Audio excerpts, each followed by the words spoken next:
जय हिंद दोस्तों, एम के मौर्य क्लासेस में आपका स्वागत है। 9th क्लास जीव विज्ञान का सेकेंड चैप्टर उत्तक से जो ऑब्जेक्टिव प्रश्न बनता है सभी प्रश्नों को सॉल्व करते हैं। इसमें पहला प्रश्न दिया गया है, कॉर्क में किसके जमाव के कारण अतिरिक्त सुरक्षा उत्पन्न होती है। ऑप्शन ए में सुबेरिन और बी में है लिग्निन और सी में है रेजिन और डी में है टेनिन। तो कॉर्क कोशिकाओं में जो अतिरिक्त सुरक्षा उत्पन्न होते हैं किसके जमाव के कारण, तो सुबेरिन के जमाव के कारण। तो answer right option number A हो जाएगा। अगला प्रश्न है, प्रश्न नंबर 2 है, विभाजन की क्षमता होती है। ऑप्शन ए में विभाज्य ऊतक कोशिकाओं में, अस्थायी कोशिकाओं में, स्रावी कोशिकाओं में, इनमें से सभी। तो विभाजन की जो क्षमता होती है विभाज्य ऊतक कोशिकाओं से मेरिस्मेटिक टिश्यू कहते हैं। तो right answer option number A हो जाएगा। अगला प्रश्न में दिया गया है, प्रश्न नंबर 3 है, किन कोशिकाओं की भित्ति लिग्निन के कारण मोटी होती है।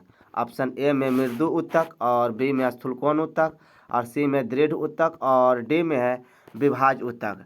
तो कोशिकाओं में जो लिग्निन कारण जो मोटी होती है किस ऊतक में होता है, तो होता है दृढ़ ऊतक। Right answer option number C हो जाएगा। इसी लिग्निन के जमाव के कारण ऊतक जो होता है दृढ़ ऊतक होता है।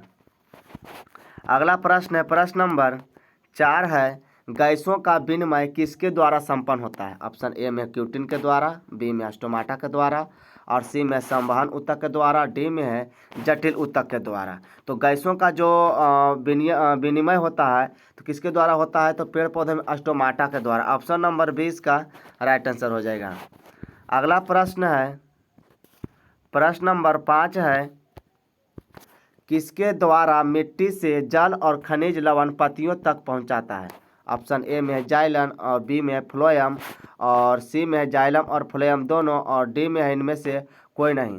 तो पेड़ पौधों में जो खनिज और जल का जो कुछ का परिवहन होता है किसके द्वारा, तो जाइलम के द्वारा। Right answer option number A हो जाएगा।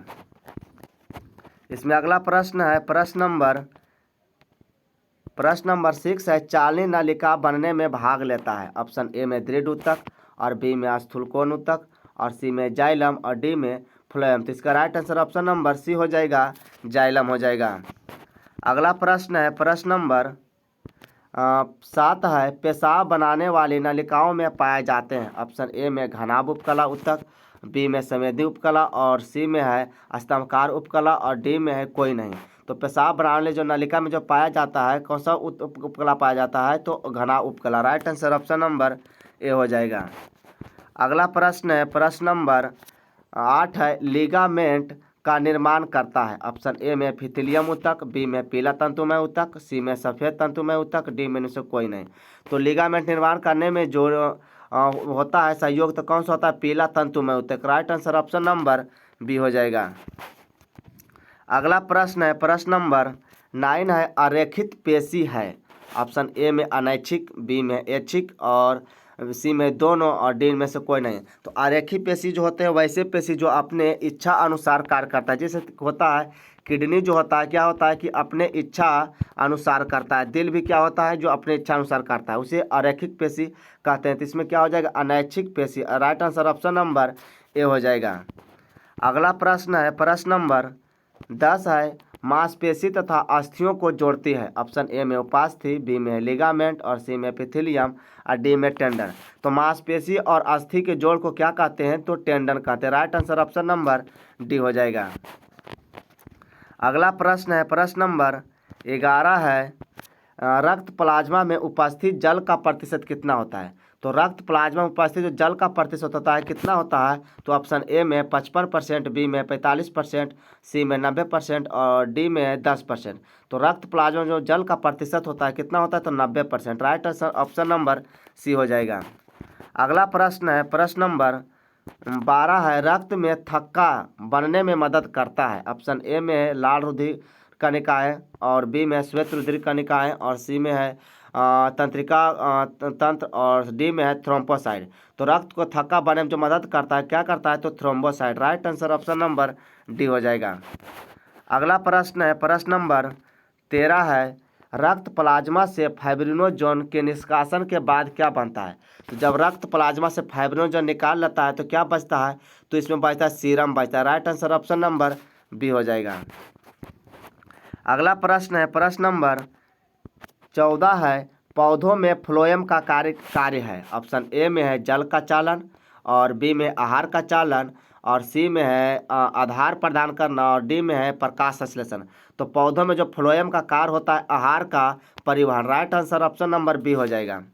अगला प्रश्न है प्रश्न नंबर 15 है, अस्थि है। ऑप्शन ए में एपिथेलियम ऊतक, और बी में संयोजी ऊतक, सी में पेशी ऊतक, डी में तंत्रिका ऊतक। अस्थि क्या है? तो एक कनेक्टिव टिश्यू है जो संयोजित ऊतक होता है। Right answer option number B हो जाएगा। अगला प्रश्न है प्रश्न नंबर 16 है, दो अस्थियों को आपस में जोड़ने वाले रेशेदार ऊतक को क्या कहते हैं? ऑप्शन ए में टेंडन, और बी में है साइटोन, और सी में एक्सॉन, और डी में है लिगामेंट। तो दो अस्थियों आपस में जोड़ क्या कहते हैं? तो हड्डियों से हड्डियों को जोड़ को क्या कहते हैं? तो लिगामेंट कहते हैं। Right answer option number D हो जाएगा। अगला प्रश्न है प्रश्न नंबर 17 है, भोजन का संग्रह तंतु के किस ऊतक में होता है? ऑप्शन ए में उपकला ऊतक, बी में संयोजी ऊतक, सी में पेशी ऊतक, और डी में तंत्रिका ऊतक। तो भोजन का संग्रह जो होता है किस ऊतक में होता है? तो पेशी ऊतक में होता है। Right answer option number C हो जाएगा। अगला प्रश्न है प्रश्न नंबर 18 है, तंत्रिका ऊतक की इकाई है। ऑप्शन ए में है साइटन, और बी में एक्सॉन, और सी में न्यूरॉन, और डी में है ट्रेडन है। ठीक है, तो तंत्रिका ऊतक की जो इकाई होता है क्या होता है? न्यूरॉन होता है। Right answer option number C हो जाएगा। अगला प्रश्न है प्रश्न नंबर 19 है, संवेदना का चालन शरीर के एक भाग से दूसरे भाग में होता है। तो जो संवेदना का जो अनुभव होता है किससे होता है? तो पेशी ऊतक से, तंत्रिका ऊतक से, संयोजी ऊतक से, या एपिथेलियम ऊतक से। तो संवेदना का जो चालन होता है तंत्रिका ऊतक से। Right answer option number B हो जाएगा। अगला प्रश्न है प्रश्न नंबर 20 है, और लास्ट प्रश्न है, मनुष्य के सबसे लंबी कोशिका कौन है? ऑप्शन ए में तंत्रिका कोशिका, बी में अस्थि कोशिका, और डी में है सी में है रेखित मांसपेशी कोशिका, और डी में हृदय मांसपेशी कोशिका। तो मनुष्य की जो सबसे लंबी कोशिका होती है कौन सी होती है? तो तंत्रिका कोशिका। Right answer option number A हो जाएगा। अच्छा लगा हो तो लाइक सब्सक्राइब एंड शेयर करें। जय हिंद।